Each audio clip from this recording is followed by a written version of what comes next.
வணக்க மக்களே, எல்லாரும் எப்படி இருக்கீங்க? என்னடா தேங்காய் ஒன்று உரிச்சிட்ருக்கோன்னு பார்க்குறீங்களா? ஆமாங்க. ஆடி மாதத்தில் முதல் நாள் தேங்காய் சுடுற விழா. அதோட வழிமுறைகள் என்ன அப்படிங்கிறத பற்றி தான் பார்க்க போகிறோம். ஆடி மாதம் முதல் நாளில் செய்யப்படும் வழிபாடுங்கிறது ரொம்ப முக்கியமானதுன்னு சொல்லுவோம். ஆடி மாதத்தில் முதல் நாளில் நம்ம அம்மனை வீட்டுக்கு அழைச்சிறது சிறப்பானதுன்னு சொல்லுவாங்க. முடியாதவங்க ஏதாவது ஒரு வெள்ளிக்கிழமை அம்மனை வீட்டுக்கு அழைத்து வழிபடணும் அப்படின்னு சொல்கிறாங்க. அந்த முதல் நாளில் பல பகுதிகளில் வந்து தேங்காய் சுட்டு அம்மனுக்கு படைக்கிற ஒரு வழக்கம் இது இருக்குது. இதுக்கு என்ன காரணம், என்ன பலன் கிடைக்குன்னு நம்ம பார்க்கலாம். நிறைய பேருக்கு வந்து பார்த்திங்கன்னா இந்த மாதிரி தேங்காய் சுடுறதா அப்படின்னா என்னன்னே தெரியாது. ஆனால் சில கிராமங்களில் இது செஞ்சிட்ருக்காங்க. தமிழ் மாதங்களில் ஆடி மாதம் மிகவும் சிறப்பு வாய்ந்ததுன்னு சொல்கிறாங்க. தமிழ் மாதங்கள்லேயே இருக்கக்கூடியதில் ஆடி மாதங்கிறது ரொம்ப சிறப்பு வாய்ந்த மாதம். அந்த ஆடி மாதத்தில் கடக மாதம்னு சொல்லுவாங்க. அதாவது மாதங்களை பொறுத்தவரை உத்திரையானம் தட்சியானம்னு சொல்ல 2 பிரிவுகள் இருக்குது. இதில் தட்சிணானம் அப்படின்னு சொல்லுவாங்க. புண்ணிய காலம் ஆடி மாதத்தில் தான் கிடைக்கும்னு சொல்கிறாங்க. ஏன்னா அப்போ தான் நிறைய பேர் கூழு காய்ச்சி ஊற்றுவாங்க, கம்பு காய்ச்சி ஊற்றுவாங்க. அது இல்லாமல் வந்து பார்த்திங்கன்னா நிறைய பேர் அன்னதானம்லாம் செய்வாங்க. தை முதல் ஆணி வர உத்திராண காலமாகவும் பிரிக்கப்பட்டிருக்கு. அதாவது தட்சிணாயனம் அப்படின்னா துவங்குறதா ஆடி மாதத்துலாம் சூரியனிலிருந்து சூட்சும சக்திகள் வெளிப்படுன்னு சொல்லுவாங்க. வேத பாரணங்கள், மந்திரங்கள், ஜபங்கள் எல்லாத்தையுமே இந்த ஆடி மாதம் சிறந்ததாக கருதப்படுன்னு சொல்லுவாங்க. இதுலேயே வந்து பார்த்திங்கன்னா நிறைய விசேஷம் இருக்குது. இது எல்லோரும் வந்து பார்த்திங்கன்னா சுட்டு அதுக்கப்புறம் சாமிக்கு படைச்சி வழிபடுறதும் இருக்குது.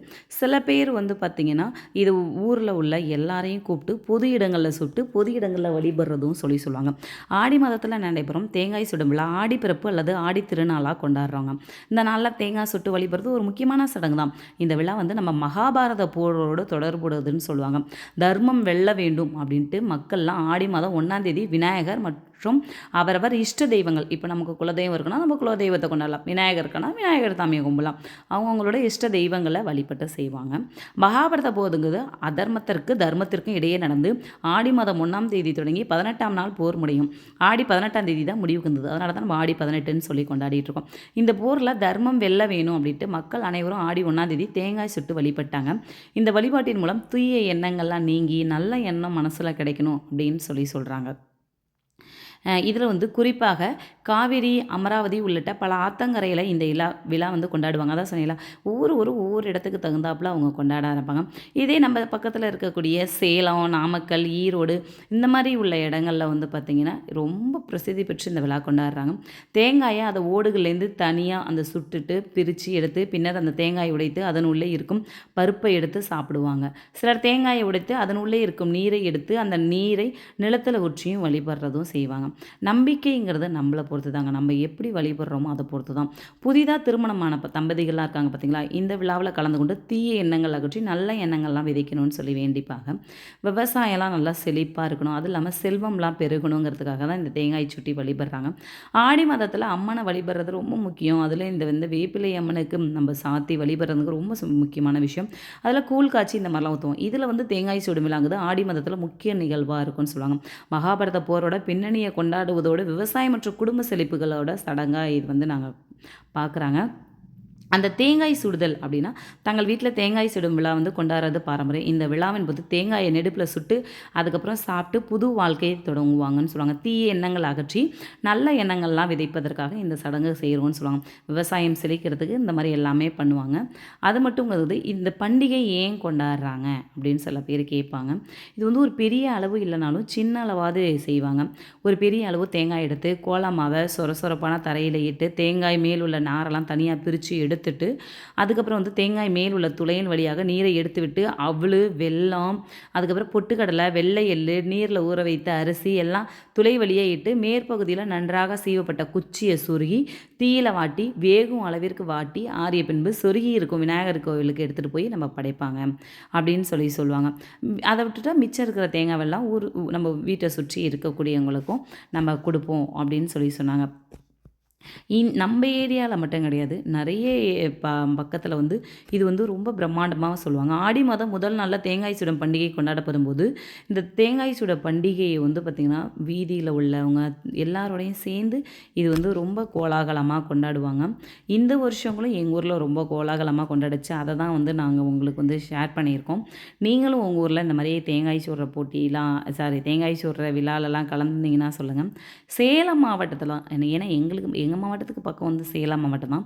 சேலம் மாவட்டத்தில் நிறைய இந்த மாதிரிலாம் நடந்திருக்கு. எதுக்குன்னு சொன்னால் வீடுகளில் இருக்கிறவங்க எல்லாருமே வந்துருவாங்க. அது மட்டும் இல்லாமல் சிறுவர், சிறுமிகள், பெண்கள், புதுசா கல்யாணம் ஆனவங்கன்னு சொல்லி எல்லாருமே வந்து தேங்காய் சீவுறதுல கலந்துக்குவாங்க. நாங்களும் அப்படி தான் எங்கள் வீட்டில் இருக்கிற எல்லாரோடையும் சேர்ந்து எல்லாமே ரெடி பண்ணிவிட்டு எங்கள் வீட்டு பக்கத்தில் ராதா அக்கா அவங்க செஞ்சாங்க. அவங்க தான் எல்லாமே ஏற்பாடு பண்ணி செஞ்சாங்க. அவங்க வீட்டுக்கிட்ட தான் நாங்கள் தேங்காய் சுட வந்தோம்.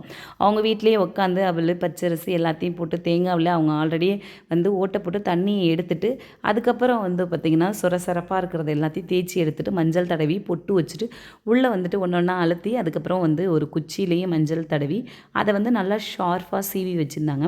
சீவி வச்சுருந்ததுக்கப்புறம் அதையும் நாங்கள் எடுத்துக்கிட்டோம். அதையும் நாங்கள் எடுத்து அது உள்ளார சொருகி வரிசைப்படி அடுக்கி வச்சுருந்தோம். வரிசைப்படி அடுக்கி வச்சதுக்கப்புறம் எங்கள் வீதியில் இருக்கக்கூடிய சிறுவர், சிறுமிகள் எல்லாரையும் நாங்கள் கூப்பிட்டுட்டு வீட்டு பக்கத்துலேயே தென்னை மட்டை எல்லாத்தையும் போட்டு நாங்கள் பற்ற வச்சு தேங்காய் சுட ஆரம்பித்தோம். அதுக்குள்ளேயே எங்களுக்குள்ளேயே ஒரு போட்டியாக இருந்துச்சு. யாரோட தேங்காய் வந்து முதல்ல வெடிக்கும், யாரோடது முதல்ல வந்து பார்த்திங்கன்னா சுடும் அப்படின்னு சொல்லிட்டு சுற்றி தேங்காவெல்லாம் நாங்கள் சுற்றி காட்டிக்கிட்டே இருந்தோம். அப்போது வந்து பார்த்திங்கன்னா தங்கப்பொண்ணத்தை அவங்க தேங்காய் தான் வந்து நல்லா வெந்தும் இருந்தது. அவங்களுக்கு தான் முதல்ல வெடிக்கவும் இருந்துச்சு. கொஞ்சம் எரியறதுக்காக நாங்கள் பக்கத்துலேயே மட்டையை வச்சுக்கிட்டு கொஞ்சம் போட்டுட்ருந்தோம். ஒருத்தராக வந்து பார்த்திங்கன்னா குழந்தைங்கள்லாம் வர ஆரம்பிச்சிருந்தாங்க. ஒரு குழந்தைங்களா வந்ததுக்கப்புறம் எல்லா குழந்தைங்களுக்கும் ஆளுக்கு ஒரு குச்சை கொடுத்துட்டு எல்லோரும் வாங்க, எல்லோரும் வந்து பிடிங்க அப்படின்னு சொல்லிட்டு ஒன்று ஒன்றா பிடிக்க ஆரம்பித்தோம். அடுப்பை அப்படியே தள்ளிக்கிட்டு நாங்கள் தேங்காவெல்லாம் சுட்டதுக்கப்புறம் நாங்கள் அங்கே இருக்க குட்டீஸெல்லாம் வந்தாங்க. நாங்களும் தேங்காய் பிடிக்கிறோன்ட்டு. ஸோ அப்படியே ஸ்கூல் முடிஞ்சு வந்த குட்டீஸ்க்கும் தேங்காவெல்லாம் கொடுத்து அப்படியே தேங்காவெல்லாம் நல்லா சுட்டு எந்தெந்த பக்கத்து வேகலையோ அப்படியே நம்ம திருப்பி பிடிக்கலாம். திருப்பி பிடிச்சதுக்கப்புறம் தேங்காவெல்லாம் எடுத்து நாங்கள் வரிசையாக அடுக்கி வச்சுட்டு இருந்தோம். நான் வந்து தேங்காய் சுடுற விழால இதுக்கு முன்னாடி செஞ்சுருக்காங்க. பட் வந்து நான் பார்த்ததில்ல. ஆனால் வந்து எனக்கு வந்து இது ஒரு புது அனுபவம் தான். நான் வந்து முதல் முறையாக பார்த்தேன். முதல் முறையாக பார்க்கும்போது எங்கள் வீதியில் இருக்கிற எல்லாரோட சேர்ந்து தான் நாங்கள் இந்த ஒரு விழாவை சிறப்பாக கொண்டாடினோம். அப்படியே நாங்கள் மேலே போயிட்டு மேல் ஃபோர்ஸ்லேருந்து 2, 3 ஃபோட்டோஸ் தான் எடுத்துகிட்டு கீழேயும் வந்து ஃபோட்டோஸ் எடுத்துகிட்டு யாருது அதுங்கள வெடிச்சிடுச்சு அப்படின்னு சொல்லிட்டு பார்த்துட்ருந்தோம். இது வந்து ஒரு வித்தியாசமான டேஸ்ட்டாக இருந்தது எங்களுக்கு சாப்பிட்டு பார்க்கும்போது. எங்களுக்கு ஒரு புது அனுபவமாக இருந்தது. ஏன்னா சேலம், நாமக்கல் அந்த சைடு தான் இது அதிகமாக செய்வாங்க.